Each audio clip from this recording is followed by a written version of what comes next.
Ser Podcast.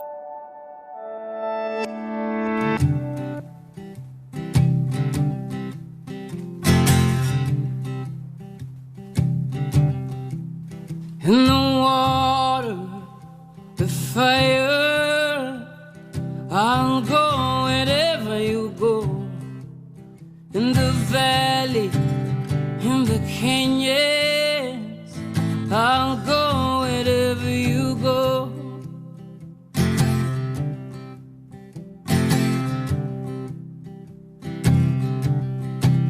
Hey, love, I'm ready now. Can't you see this riot inside of my veins? Hey, love,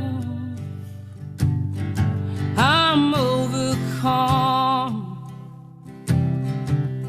by desire. How must I wait? In the water, the fire, I'll go wherever you go. In the valley, in the canyons, I'll go wherever you go. Javier San Pedro es doctor en genética y biología molecular y colabora con El País. Y Pere Estupiñá es químico, es bioquímico, conduce en la 2 El Cazador de Cerebros por la 14ª temporada. Recién estrenado actor también. ¿Cómo es esto? Sí. Bueno, la obra de teatro sobre sexualidad, Ménage à Trois, que estrenamos la semana pasada, y el 26 en Bilbao y el 3 de diciembre en Sevilla. Hay ovación final, público en pie, piden bises. Pues la verdad es que la reacción fue maravillosa. O sea, yo estaba, bastante acojonado en realidad, pero no, muy bien. Bueno, ¿cómo estáis, Javier? ¿Todo bien? Muy bien, sí, señor. A quienes estén escuchando y escuchen esta sintonía, y a lo largo de los años tanta gente me ha dicho que les encanta esta canción, que no se pierdan esta sección el domingo que viene, porque va a pasar algo con esta sintonía. Pero ya lo contaremos. Hablaremos de música un poco. Miedo me está dando ya esto. Sí, va a pasar algo. No digamos más que eso. Oye, también sois pareja artística. Yo no sabía que hacéis bolos. Bueno, nos vamos a estrenar. Los científicos de la vivir se llaman, ¿o cómo se llama? ¿Sí? En la descripción del acto han dicho la pareja científica de la vivir. Nos estrenaremos el viernes en la Semana de la Ciencia en Alcoy, que ya, llevan mucha tradición haciendo actos en la Semana de la Ciencia, y vamos a hablar. ¿Cómo estás, Javier? Lo llaman una jam session, como las improvisaciones de jazz, ¿no? Anda que te falta a ti mucho para sacar la trompeta. Pues ningún problema. Pero claro, para improvisar en jazz hay que hacer un montón de trabajo antes de salir a escena. Después tomamos un café. ¿Y has buscado restaurante ya o en Alcoy? Porque... No, en Alcoy no.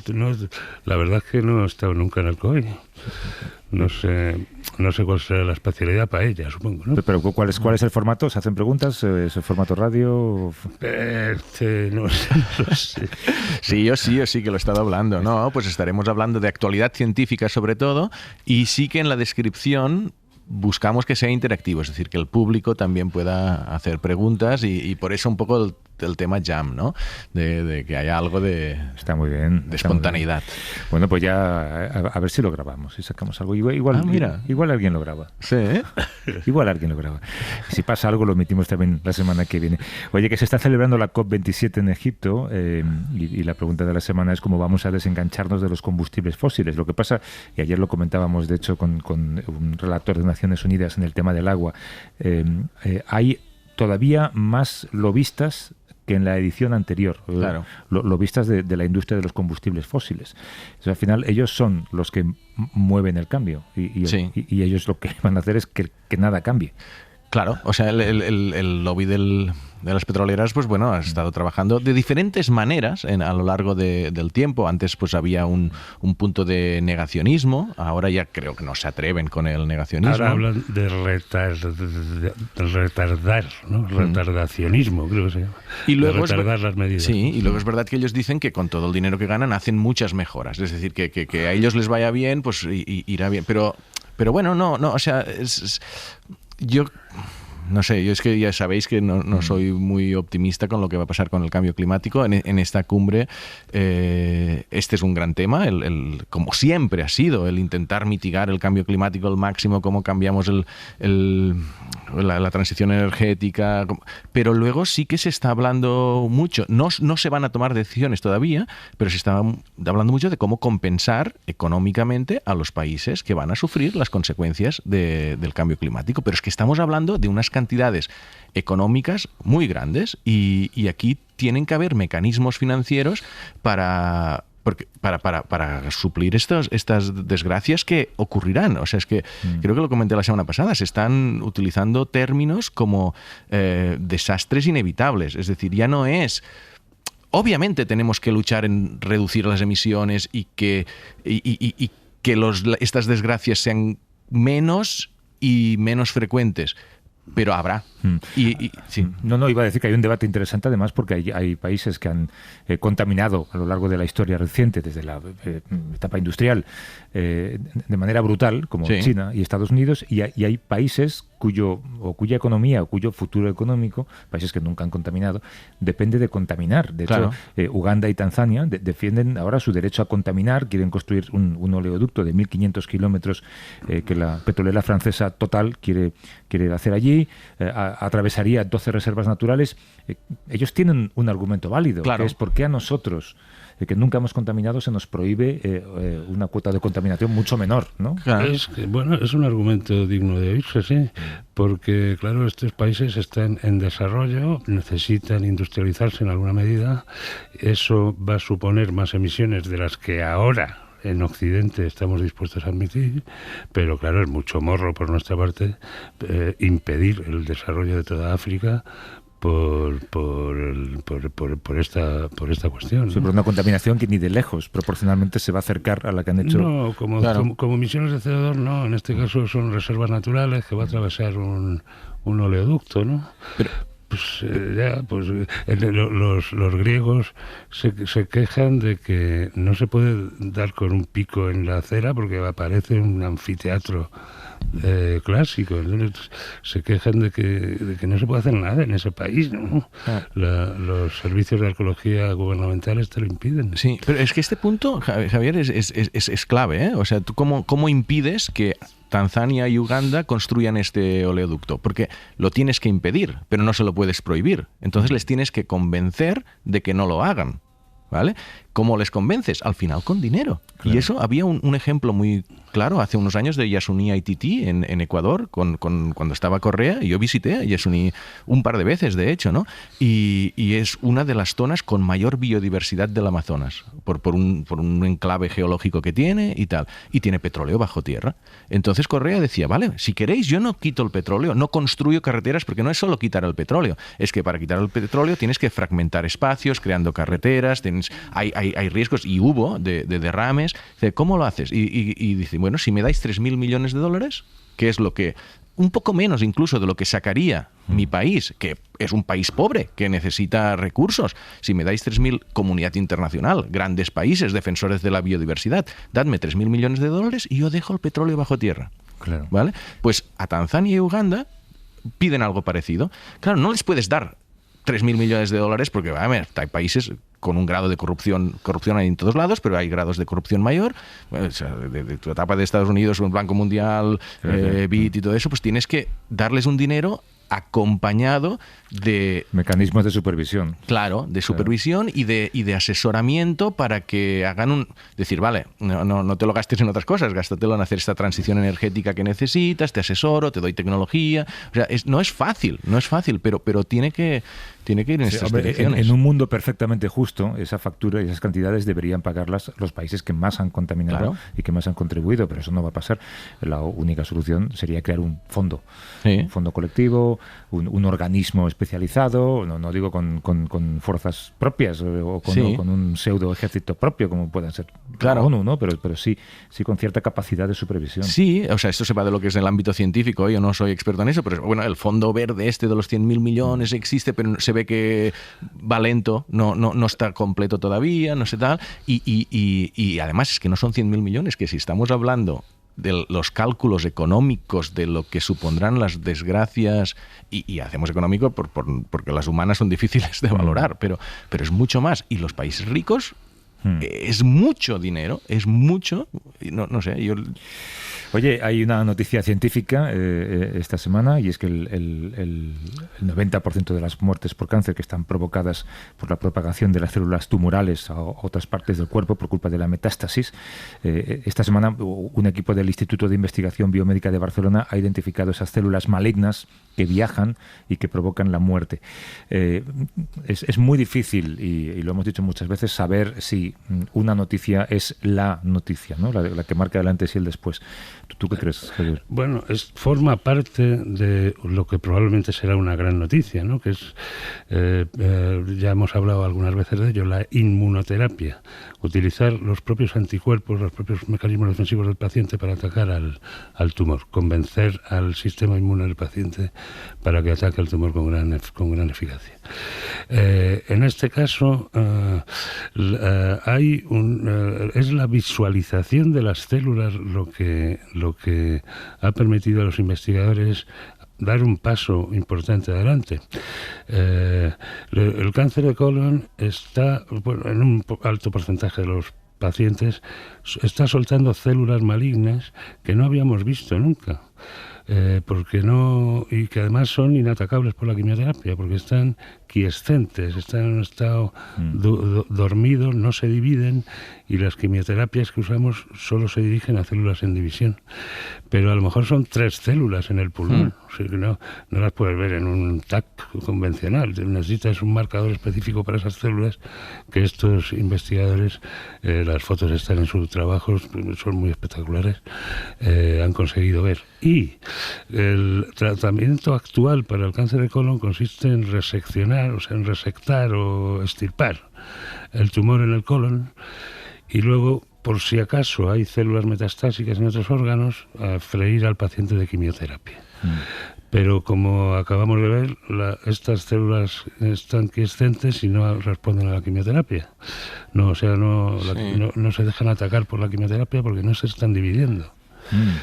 De manera que lo que propone este equipo es una verdadera innovación, que es tratar con inmunoterapia, es decir, atacando los propios defensas del paciente a las células estas metastásicas antes de la operación.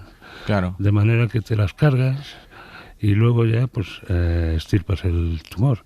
Y esto, en animales de experimentación ha funcionado muy bien, y hay un ensayo clínico en Países Bajos que tiene unos indicios muy favorables justo de esta técnica de utilizar matar primero las células metastásicas con inmunoterapia y después la quirúrgica. Pero aquí la gracia es, hay una nueva tecnología que se llama análisis de célula única, que es ver si ya tienes, antes de tratar el tumor, estas células que serán metastásicas. Y esto, porque estuve grabando para el Cazador de Cerebros esta semana justo en un centro de cáncer, ¿no? Y me enseñaron estas máquinas.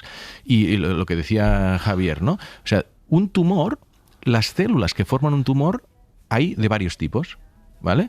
Entonces se ve que antes, cuando analizabas la genética del tumor, pues cogías un trozo y salía el ADN, era como una especie de media de lo que había allí, pero te perdías saber si allí en ese tumor había ya unas células que cuando cures la gran parte del tumor volverán a generar un cáncer, ¿vale? Entonces, con estos análisis de célula única te permite eso, identificar antes si después de la operación tendrás metástasis y, por tanto, atacarlo antes. Y claro, dices, esa es la pregunta que me sugirió. Esto ya se está haciendo en experimentación, pero pasará a hospitales, porque este centro estaba al lado del Hospital Can Ruti, que tienen muestras de pacientes, y dice, bueno, la maquinita vale $500,000. Claro.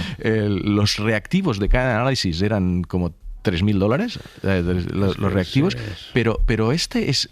Al final, hay que secuenciar el genoma de cada célula individual. Es que claro, es un proyecto... Y el transcriptoma... no es aplicable a la clínica. Lo que ocurre es que si demuestras que esa técnica funciona en un pequeño ensayo clínico, pues puedes utilizarla en los pacientes aunque no les hayas aplicado ese análisis de célula única, ¿no? Simplemente utilizas el protocolo inmunoterapia más cirugía, ¿no? Pero secuenciar el genoma de cada célula es algo que ya está, digamos, al alcance del... Bueno, sí, pero es lo que dice Pera, que es carísimo y es un esfuerzo, en fin, que para un proyecto de investigación como este es factible, pero no puedes aplicarlo en la clínica a miles o decenas de miles de pacientes. Bueno, a lo mejor con aquella compañía de supercomputación gallega que trajimos, igual esto se hace más asequible, ¿no? Yo estoy intentando hilar para... No. De hecho, este centro de investigación que visité trabajan con el superordenador de Barcelona. Porque todos estos análisis requieren... Además, tienen una fibra conectada directamente. Claro. Oye, hay otro misterio no resuelto que nos da la estadística. Sabemos que no hay un tratamiento eficaz contra el Alzheimer y contra la demencia, que cada vez vivimos más años. Sin embargo, en los últimos 13 años la incidencia ha disminuido un 30% en los países ricos. Era muy interesante este informe que se ha publicado esta semana, ¿no? Sí. Somos más, vivimos más, sí, pero es una enfermedad cada vez menos incidente. Sí. ¿Dónde puede estar la explicación? Claro, no se sabe. O sea, es decir, lo que se sabe es que hay menos demencias. Es lo que el informe publica. Claro, las causas de que haya menos, este informe las sugiere en la educación. Es decir, estamos mucho más educados en general que generaciones anteriores y ese esfuerzo mental pues se traduce también en una reserva cognitiva o reserva neuronal. Sí, o sea, bueno, lo que siempre se dice ya había indicios de que la actividad intelectual, la actividad mental retrasa el Alzheimer. Lo que pasa es que es un pequeño efecto, ¿no? Puede retrasar la aparición de los primeros síntomas unos meses, pero sí los pacientes de Alzheimer en las primeras fases, pues los médicos siempre les ponen a resolver sudokus y cosas de estas para que mantengan el cerebro activo, ¿sí?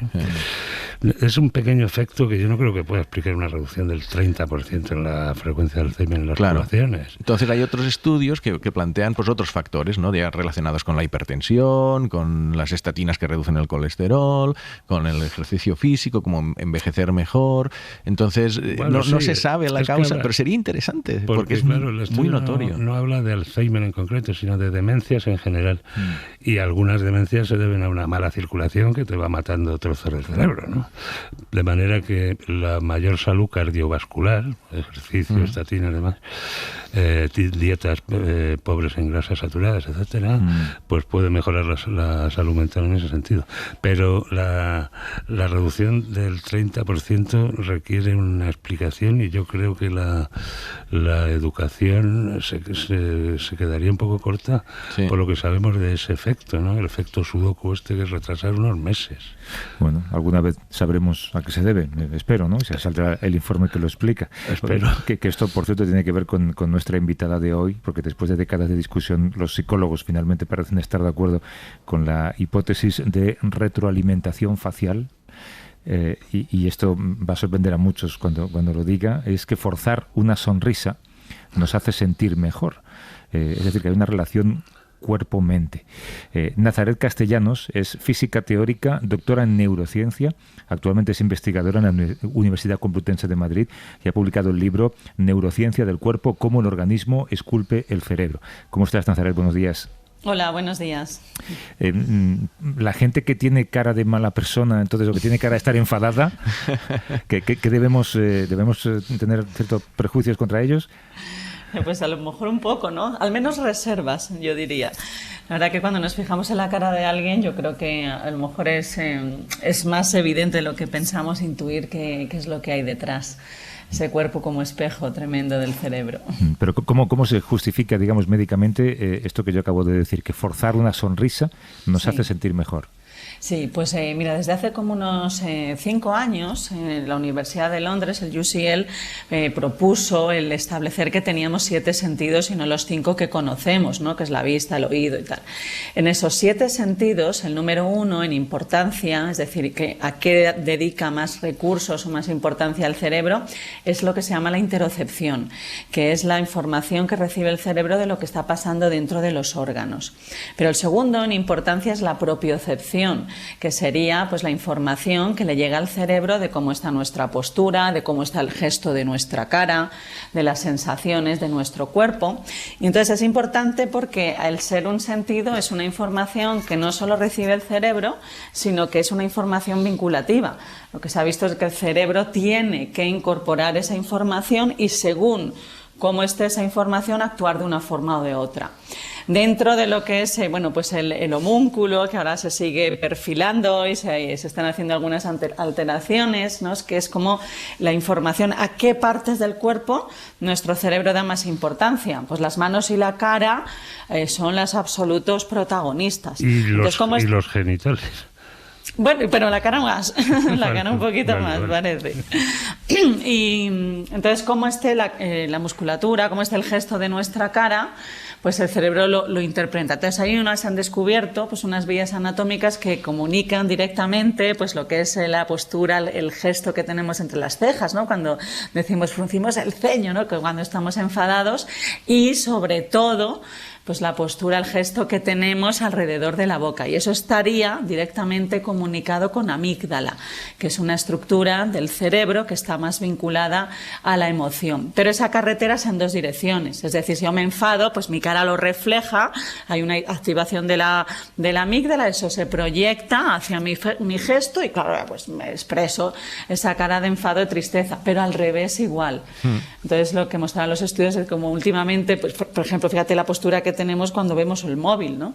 Pues ponemos una cara un poquito arrugadilla, aunque no estemos enfadados. Sí. Claro, pero tú hablas de cómo nos hace sentir, digamos, esa postura o ese gesto, pero cómo nos sentimos tiene efectos médicos, digamos. Te pongo un ejemplo. Si dormimos de una manera diferente, de lado, boca arriba, boca abajo, ¿puede ser mejor o peor para nuestro cerebro? Pues mira, sí, esto también se ha medido. Entonces, sabes que está el sistema linfático, que es un sistema de limpieza del cerebro que es más presente, más activo cuando estamos durmiendo, ¿no? Pues entonces ese sistema de limpieza del propio cerebro depende también de la postura que tengamos cuando estamos durmiendo. De tal forma que se ha visto que cuando dormimos de lado es un poco cuando favorecemos ese sistema de limpieza. Y esto que hablabais ahora de enfermedad de Alzheimer, pues ellos midieron un poco con la reducción de las placas de beta-amiloide, que son unas placas que se observan en concreto en esta forma de demencia, que se tienen que ir limpiando si se realiza bien, claro. Entonces, este proceso se favorece cuando dormimos de lado, por ejemplo. Oye, es interesante, claro, lo de los 2 sentidos extra que apuntas, ¿no? La propiocepción, la interocepción. Hay algunos lo de la postura la podemos controlar, pero luego hay muchos procesos inconsciente en el cuerpo, o sea, el ritmo cardíaco o el estado de nuestros intestinos, que no somos conscientes de ellos, pero que están informando de cosas al cerebro que nos hace, pues quizás, cambiar el estado de ánimo. Y lo que dices, y al revés, que un cambio de estado de ánimo le va informando al intestino o al corazón. O sea, este vínculo cuerpo-mente que sonaba como un poco esotérico hace tiempo, ¿no? Siempre decir, ostras, y es verdad que tú en el libro lo expones, ¿no? Que la ciencia, pues bueno, tiene una manera de investigar las cosas que es más fácil, que es por parcelas, ¿no? Pues investigó cosas del cuerpo, investigo cosas de la mente, que integrarlas... También está el dualismo cartesiano tradicional, ¿no? Durante siglos o milenios hemos pensado que la mente no era parte del cuerpo, ¿no? Que era una especie de epifenómeno abstracto a través de la glándula pineal, pensaba cuando en realidad la mente es un trozo de cuerpo, ¿no? O sea, que la interacción mente-cuerpo no tiene nada de esotérico, no es nada extraño. Pero, por ejemplo, con el corazón, que es como muy romántico, pero sí que veis un vínculo, ¿no? Actividad cardíaca y temas mentales. Sí, pues sí, como dices, eso es muy bonito también repasar, yo que he estado últimamente repasando un poquito la historia de nuestra medicina, porque cuando pues yo empecé a plantearme que no solo era el cerebro el único órgano que debíamos estudiar para pues poder comprender un poquito más la conducta humana, pues ahí hubo un poco de crisis, porque claro, hace 15 años, como tú decías, cuando yo lo planteaba por ahí a mis jefes de aquel momento, era como, pero hombre, qué excentricidad, pero ¿qué dices? Como tú siempre estás interesada en Oriente, ¿no? Esto lo oía mucho, ¿no? Claro, allí sí que sonaba. Entonces yo decía, claro, ¿y por qué allí? ¿Por qué allí sí y aquí no? Entonces cuando me puse a repasar un poco, me reconcilié con nuestra cultura y con nuestro maravilloso método científico. Entonces aquí ya pues la cuna de nuestra medicina griega, fíjate, Galeno ya establecía la importancia de, bueno, pues del intestino, del corazón, de la respiración, hasta la medicina de Egipto ya lo consideraba. Y luego pues es verdad, ¿no?, que también pues en mi enfado de ¿por qué hemos separado todo? Yo creo que fue necesario completamente, hemos alcanzado un nivel de conocimiento pues vamos único en la historia, vamos a más, y había que especializarse, había que separar, ¿no? Pero bueno, ahora es verdad que es un momento que yo también considero muy, muy bonito, que es el momento de conciliar. Ya sabemos cada uno mucho de muchas cosas, pues los especialistas, pues ahora vamos a trabajar un poquito entre todos para ver esas interacciones, ¿no? Lo decíais antes del informe sobre la reducción de Alzheimer, que bueno, qué bonita noticia, ¿verdad? Pues a lo mejor no es ni la reserva cognitiva ni el ejercicio, sino la interacción de todos ellos es más que la suma, ¿no? Claro. Entonces es como una nueva forma de interpretar todo, que es pues muy basado en la conectividad, en la dependencia, que yo creo que va a abrir muchas puertas. Una época muy bonita. La socialización en lo colectivo. Esta mañana ha surgido la palabra meditación. Creo que Juanjo Millás lo ha definido de una manera también muy, muy bonita. Ha dicho que meditar, claro, no es no pensar en nada, es ser capaz de situarte en un balcón desde el que ves pasar todos los pensamientos. ¡Oh, qué bonito! Claro que sí. Tú en el libro dices que la actividad del cerebro genera diferentes tipos de ondas. Explicas que las ondas alfa van desapareciendo con la edad y que la meditación favorece su presencia. Esto significaría que la meditación es buena para, combatir el envejecimiento, pero para hacerlo mejor. Sí, claro. Mira, nosotros colaboramos con el grupo de Sara Lazar, que es la catedrática de Harvard, que tienen el departamento de neurociencia de la meditación, y entonces lo que ellos estaban observando, y nosotros queremos aquí un poco colaborar con nuestros experimentos, es cómo la práctica regular de la meditación ralentiza la curva de envejecimiento de ciertas zonas cerebrales, ¿no? Entonces, por ejemplo, una de las grandes dianas, que sabéis ahora que es uno de los temas más fascinantes, es la neurogénesis hipocampal, es decir, que se formen nuevas neuronas en el hipocampo adulto, la zona más implicada en la memoria y una de las primeras que se atrofia en Alzheimer y luego en el envejecimiento, aunque sea sana. Entonces, ¿qué formas, qué estilos de vida? Y nosotros, pues en concreto, estudiamos la meditación, como otro cualquiera. ¿Qué formas de vida hacen que pues nuestro cuerpo en general pues tenga, obviamente, su tendencia con el tiempo, su evolución, pero pueda evolucionar de otra forma, a lo mejor más suave? Esto de las ondas del cerebro, a mí siempre me ha resultado fascinante, bueno, desde que lo descubrí, porque siempre pensaba en neurotransmisores, zonas, no sé qué, y dices, no, hay ondas alfa asociadas a la atención, como hay ondas beta y teta al sueño, pero es como una actividad. O sea, ¿de dónde salen estas ondas y qué función tienen? Sí, pues mira, yo desde que tengo 20 años estaba como absolutamente obsesionada con los campos eléctricos dentro del cuerpo, ¿no? Entonces a mí me ha gustado siempre mucho más la parte eléctrica que química en el cerebro. Entonces nuestras neuronas, pues claro, se van cargando de electricidad, se van cargando cuando alcanzan un cierto umbral, esa carga ¡puff!, emite una descarga eléctrica que nosotros medimos, ese voltaje que es pues como 60, 100 veces superior a lo que sería pues su dinámica, va subiendo, y nosotros cuando hacíamos experimentos, esto eran animales, claro, que puedes meter electrodos dentro del cerebro, pues bajabas allí con el electrodo y escuchabas, porque la máquina traducía en sonido aquel voltaje, ¿no? Y entonces ibas bajando y de repente escuchabas pa pa pa pa pa pa pa pa pa pa pa, y era maravilloso aquello. Entonces ese pa pa pa pa son las descargas eléctricas que emiten las neuronas, y esa es una de las formas de comunicación acción, porque esa descarga eléctrica, ese potencial de acción, la neurona lo libera por su axón, que nosotros llamamos la teoría del cable, porque es como si fuese un cable y la otra neurona, la que está comunicada, lo recibe por sus dendritas, por sus receptores. Ahí, en esa fusión, es donde se liberan los neurotransmisores, pero nosotros lo que medimos es la electricidad, no solo esa liberación. Nazaret, corrígeme si me equivoco, pero una onda como las ondas alfa, estas de las que estamos hablando, que se detectan con un casco electroencefalográfico común, ¿no? Muy sencillo. Tiene que ser la actividad de miles o millones de neuronas coordinadas, ¿no? Claro, claro. Nosotros en animales, en registros intracraneales, es decir, cuando metíamos dentro, medimos neuronas, pero evidentemente en humanos tienen que ser técnicas que sean no invasivas, que no hagamos nada, no hagan ninguna incidencia a la persona. Entonces se ponen cascos, pueden ser el típico electroencefalograma, se ponen electrodos en el cuero cabelludo, o nosotros medimos el campo magnético, que es como si metiera a la persona a la cabeza, como en un casco de estos como los que había en la peluquería. Entonces ahí mide, literalmente, eso está basado en superconductividad cuántica, porque estamos midiendo campos de femtoteslas, mide la electricidad. Entonces, para que nosotros podamos ver una onda alfa desde fuera del cerebro, al menos tiene que haber 1 millón de neuronas disparando en alfa. Claro. 1 millón. 1 millón no sé si son mínimo, muchas mínimo. o son pocas.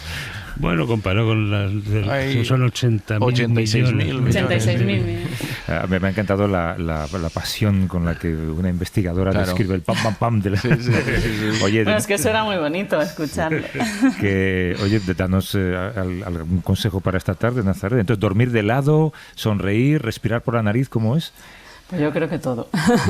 Mira, de abajo hacia arriba, de fuera hacia adentro, la postura del cuerpo. Como dice Cambridge, que a mí me gusta más esto, pacificar el gesto. Porque luego lo vas a... Sí, sonríe, ponte... Bueno, yo creo que tampoco hay que llegar a esos reduccionismos, ¿verdad? Pacificar el gesto, pacificar la postura, luego desde abajo hacia arriba, la influencia del intestino, del estómago. Por ejemplo, hablamos de las ondas alfa. ¿Sabéis quién es uno de los marcapasos de las ondas alfa en el cerebro? El estómago. El estómago. El estómago genera unos campos eléctricos que son de 0,05 hercios, muy, muy lento, muy lento. Pero como los ritmos lentos dominan a los rápidos en el cerebro, entonces que el estómago esté vacío de vez en cuando, ¿verdad? Pues favorece la generación de ondas alfa que necesitamos. Luego subimos un poquito más, pues la influencia de respirar. Pues la respiración que sea un poco más lenta de lo que normalmente hacemos, que sea más nasal que bucal. Luego ya nos vamos al rey, ¿verdad? Al corazón, que influye en la percepción. Nosotros habláis antes también de Alzheimer y la salud cardiovascular. Nosotros publicamos un estudio donde veíamos que las personas ya en las primeras fases de la enfermedad de Alzheimer, en deterioro cognitivo leve, tenían una pérdida de la comunicación entre corazón y cerebro correlacionada con su deficiencia cognitiva. O sea, como cuidar todo el cuerpo es cuidarnos a nosotros. Qué bueno, me ha encantado escuchar toda esta explicación de Nazaret Castellanos, que es física teórica y doctora en neurociencia, actualmente investigadora en la Universidad Complutense de Madrid. Ha publicado el libro Neurociencia del cuerpo, cómo el organismo esculpe el cerebro. Mil gracias, Nazaret. Por favor, a vosotros. Y sigue investigando. Gracias, gracias. Hasta luego. Hasta luego. Don't you see me trying to do better? Find it's easy just to say that you're through. A ver, Gustavo, postura. Estoy generando ondas alfa. Sí, no veo yo ondas alfa en este estudio, ¿eh? Sí. No me para la atención. Sí. Pero es importante que la meditación de noche no, porque las ondas alfa interfieren en las beta y las zeta, o sea, durante el día. Y meditación en la aplicación de la Apple Watch, ¿no? No sé si has oído esta mañana. Sí, bueno, yo tengo Headspace. ¿Lo conocéis o no? Sí, te obliga a meditar un rato cada día. Si no meditas, no se abre, te pega no se abre la descargas. ducha, ¿no? Gustavo Entrala, que es experto en tecnología, asesorado a decenas de marcas, de gobiernos, de organizaciones, de papas no decenas, pero sí un par de ellos. Binomios. ¿Binomio? A dos papas. Y también diseña estrategias digitales. Y desde Nueva York, Gemma Galdón es experta en ética tecnológica y creadora de la Fundación Éticas, que audita algoritmos. ¿Cómo estás, Gemma? Buenos días. Hola, buenos días. Me imagino que los dos, claro, es que para ti, Gemma, estoy pensando que son las 4:41 de la mañana. No sé si estás recién levantada o si has aguantado. No, estoy recién levantada. Me acosté como a las 9, como los niños chiquitos. Ah, claro, para poder dormir unas cuantas horas y poder estar en directo, ¿no? Sí. Que, ¿seguís con mucha pasión todo lo que ha rodeado Twitter esta semana o estáis un poquito sobrecargados con esto? Mira, yo tengo la... Buah, Perdona, Gemma, adelante. No, es el temazo, yo creo. Estamos todos... ahora mismo hay como un... como dicen aquí, un rabbit hole, entras en la madriguera de lo que ocurre en Twitter y no sales. Además, los mensajes vienen por todas partes. Hay un montón de gente hablando, teorizando, profetizando, y es un temazo ahora mismo aquí.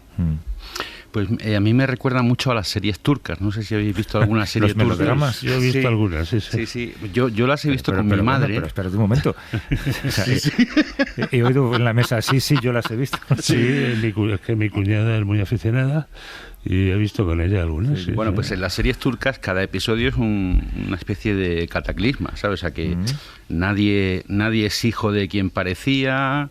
El que era el niño bueno acaba matando a la abuela, o sea, entonces a mí esta serie de Twitter me está pareciendo lo mismo, o sea, un día Elon Musk dice que aquí libre expresión total y que solo el límite de la ley, y entonces llegan los anunciantes y dicen, pues nos vamos de Twitter, y entonces llega Elon Musk y dice, pues como os vayáis de Twitter voy a decir vuestros nombres en Twitter, y luego se reúne con ellos para, o sea, es de locos. Sí, lo que pasa es que yo creo que en esa serie, Gustavo, ya sabemos cuál es el papel de Elon Musk, nunca ha sido el bueno de la serie.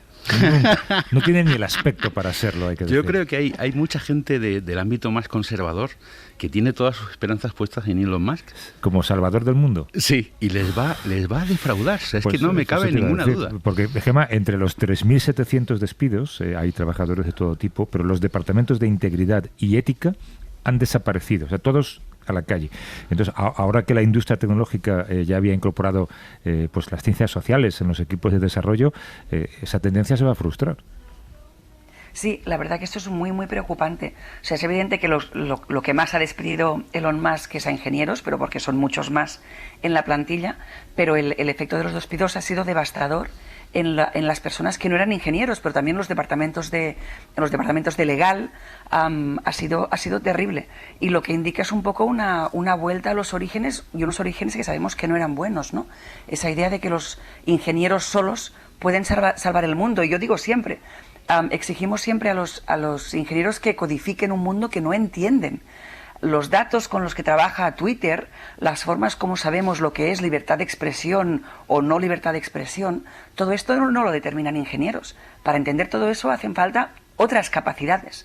Y yo creo que las grandes empresas lo habían entendido en los últimos años, y todas las grandes empresas tenían grandes departamentos dedicados pues a experiencia de usuario, a temas de cumplimiento legal, a comprensión de cuáles son las dinámicas algorítmicas que pueden estar generando daños en la población, y estamos viendo pues como cuando falta el dinero, lo primero que sufre son esos espacios, no solo en Twitter, también Facebook, Meta. En los últimos despidos hay una parte importante de esos despidos que incorpora a estos perfiles. Lo que yo creo que puede ser que esta dinámica, que es negativa, acabe produciendo algo positivo, porque se van a dar cuenta de cuánto les faltan esos perfiles para que el sistema funcione. Mucha gente se está quejando ya de mal funcionamiento de las plataformas, que es un mal funcionamiento técnico, pero que también viene por una mala identificación de qué es lo que necesitan los usuarios y de cómo estas plataformas pueden salirse o pueden tener un impacto negativo sobre la sociedad. Claro, porque cuando hablamos de ética algorítmica, no solamente hablamos de eliminar mensajes falsos o asegurarse de que no hay mensajes de odio. Yo siempre pongo el ejemplo, por ejemplo, de TikTok, ¿no? Que cuando un chaval de 10 años o una niña de 10 años está viendo TikTok, el algoritmo consigue que vea solo vídeos que el algoritmo sabe que le van a gustar. Si ese algoritmo fuera ético, a lo mejor de vez en cuando intercalaría un vídeo de geografía, por ejemplo. Exacto. Aquí ha salido el padre que llevo siempre dentro. Pero ¿qué significa realmente? No hablamos solo de noticias falsas, ¿no, Gemma? No, hablamos, por ejemplo, de que una persona, pues una chica joven que está empezando a tener problemas con su imagen corporal, un día, por casualidad, ve un vídeo sobre la anorexia y lo que significa dejar de comer, y después de ese vídeo no deja de ver vídeos sobre el mismo tema, con lo cual normaliza una situación que es totalmente anómala y acaba normalizando pues el dejar de comer como una forma de combatir eso, de que alguien que puede empezar a jugar con ideologías extremas, un día ve un vídeo por casualidad y de repente la plataforma no para de darle este tipo de información pues que le anima a cometer actos ilícitos, etcétera. Una cosa que hay que entender es que al final lo que es muy importante preguntarles a las plataformas es qué estáis optimizando.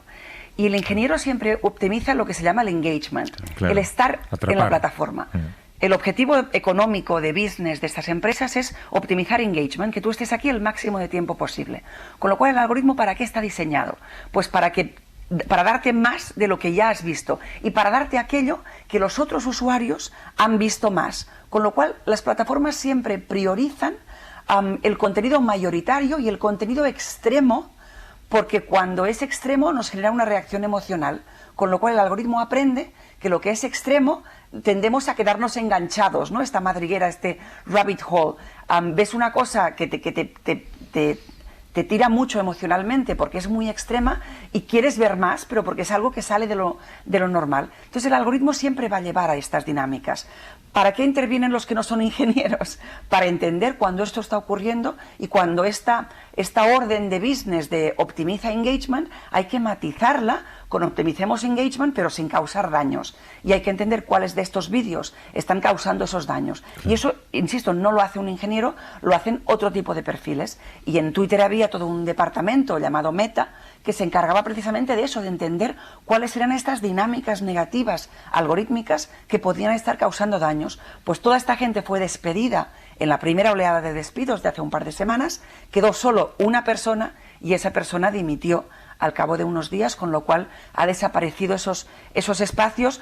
Yo estuve esta semana con Ruman Chaudhuri, que es la persona que lideraba a Meta y que mostraba mucha preocupación con estas dinámicas que además, insisto, se están normalizando en la industria, con lo cual estamos yendo a una fase de plataformas casi diría predemocrática, ¿no? A un lejano oeste del que ya veníamos, pero estábamos esperando que con la legislación más reciente que pudiéramos superar una fase en la cual nadie está obligando a estas plataformas a cuidar el bien común. Sí, es un espacio virtual en el que vale todo. Lo que pasa es que si los ingenieros que diseñan los algoritmos son capaces, por ejemplo, de detectar un concepto tan abstracto como el aburrimiento. El algoritmo sabe que alguien se está aburriendo porque ya ha visto suficientes vídeos de gatos y saben cómo desviar esa atención para provocar más engagement, para provocar más adicción con vídeos, yo qué sé, pues de jabalís o de perros. Los algoritmos podrían ser lo suficientemente listos como para saber que esa chica de 12 años está cayendo en el agujero de la anorexia. No lo sé. O sea, yo creo que Gemma ha dado en una cuestión crucial, ¿no? que son los incentivos económicos de las plataformas. O sea, cuando llegue la persona de ética y le diga al CEO, oye, es que habría que moderar un poco este tipo de contenidos, el CEO le va a decir, sí, pero eso va a bajar el tiempo de atención en no sé cuántos segundos y la consecuencia que eso tiene es que perdemos ingresos de publicidad. O sea, que esa batalla siempre va a estar ahí, ¿no? Pienso, por ejemplo, que un algoritmo nunca diseñaría este programa de radio. ¿Por qué? Porque el contenido sería mucho más extremo. Si os fijáis, por ejemplo, los titulares de los vídeos de YouTube son... O sea, es que todos los días estamos al borde de un cataclisma mundial. O sea, bueno, hay que irse a YouTube, no hay más que encender la tele. O sea, es brutal cómo ha cambiado el género periodístico, ha cambiado por los algoritmos, ¿no? Porque solo, o sea, lo que te atrae te tiene que atraer rápido y tiene que darte lo que tú estás buscando, ¿no? Y una cosa que yo creo que Elon Musk quizá se está equivocando es en que él ha sido muy bueno lanzando cohetes y haciendo coches. Ha sido buenísimo, ¿no? Pero aquí estamos hablando de la condición humana y estamos hablando de que las redes sociales al final son un entorno de confianza. Y ese entorno de confianza conlleva muchas relaciones interpersonales, para mí la moderación del contenido es el negocio esencial de una red social. Porque al final tú intentas moderar el contenido de tal forma que beneficie a los inversores de esa plataforma y que además sea bueno para que la gente se encuentre a gusto en una red social, ¿no? Y eso yo creo que Elon Musk no lo entiende. ¿Tú crees, Gemma, que podríamos llegar a un punto en el que empresas como Twitter estén abiertas a una auditoría de sus algoritmos? Van a tener que estarlo, pero porque ya lo exige la ley. Es decir, un poco el espacio de impunidad absoluta que les hemos dado a estas plataformas y iniciativas de ingeniería que venían muchas de Silicon Valley se ha acabado. Europa aprobó hace poquito la DSA, la Ley de Servicios Digitales, que ya obliga a la auditoría de estos sistemas.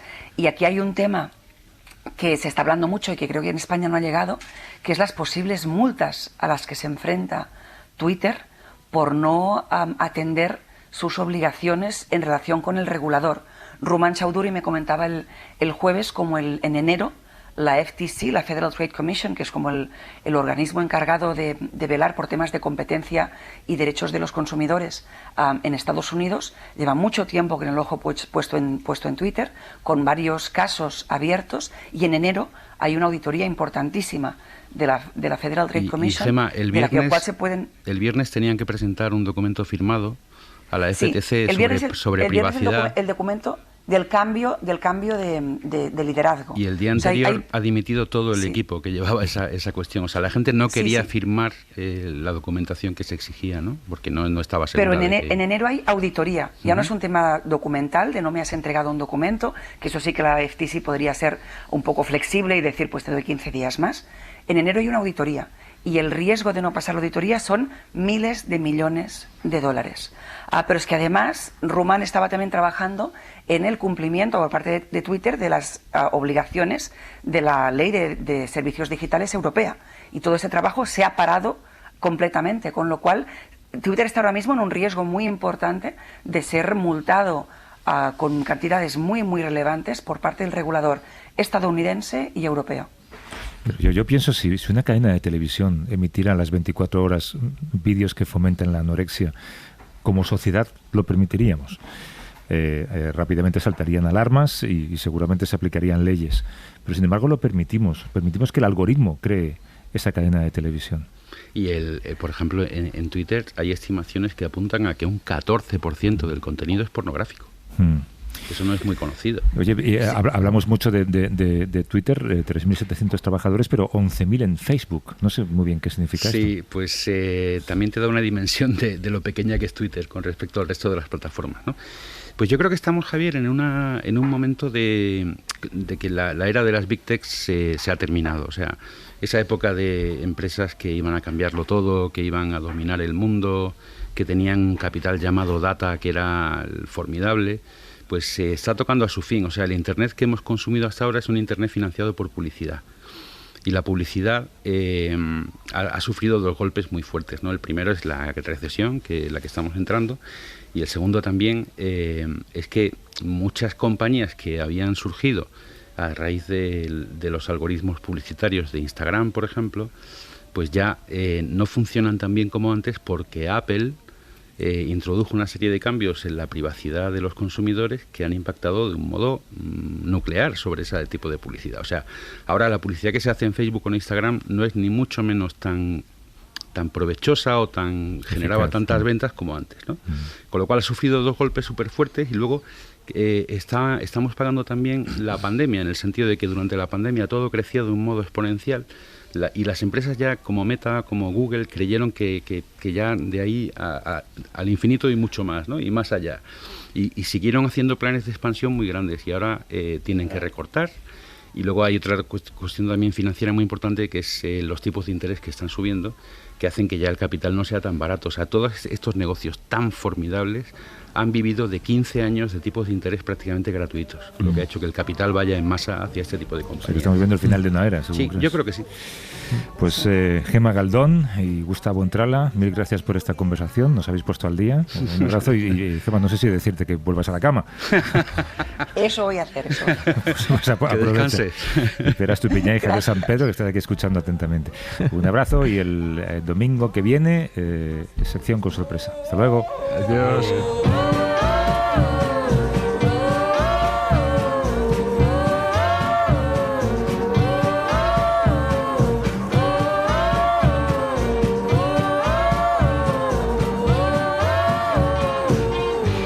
Para no perderte ningún episodio, síguenos en la aplicación o la web de la SER, Podium Podcast o tu plataforma de audio favorita. Cadena SER. La radio.